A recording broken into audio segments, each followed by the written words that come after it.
দাঁড়ান, সামনেই আলুরদমের রেসিপিটা চলে এসেছে, তাহলে দেখে যান। 5 মিনিটের মধ্যে এই সুন্দর আলুরদম রেসিপিটা বানিয়ে নিন। নুন হলুদ দিয়ে আলুটা ভেজে তুলে নেবেন। এবার আদা রসুন লঙ্কা দিয়ে সুন্দর একটা পেস্ট বানিয়ে সাইডে রেখে দিন।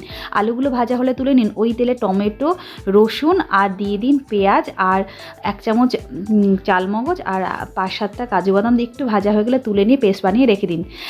তেজপাতা শুকনো লঙ্কা দারচিনি এলাচ জিরা ফোড়ন দেওয়ার পেঁয়াজ কুচি দিয়ে পেঁয়াজটা একটু ভাজা ভাজা হলে যে মশলাটা বেটেছে সেটা দিয়ে 1 চামচ জিরার গুঁড়ো 1 চামচ লঙ্কার গুঁড়ো নুন চিনি হলুদ সমস্ত দিয়ে জল দিয়ে ভালো করে কষান। তেল ছেড়ে দিলে যে মশলাটা পেস্ট করে রেখেছেন সেটাও দিয়ে দিন।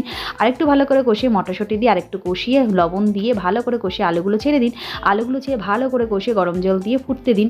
একটু ঘন হয়ে গেলে কসুরি মেথি আর দিয়ে দিন একটু গরম মশলা। রেডি হয়ে যাবে আমার এই সুস্বাদু আলুরদম রেসিপি। কেমন লেগেছে অবশ্যই কমেন্ট করে জানাবেন। কোথা থেকে দেখছেন সেটাও কমেন্ট করে জানাবেন। ও হ্যাঁ, আপনাদেরকে এরকম আলুরদম রেসিপি খেতে ভালো লাগে সেটাও কিন্তু অবশ্যই কমেন্ট করে জানাবেন।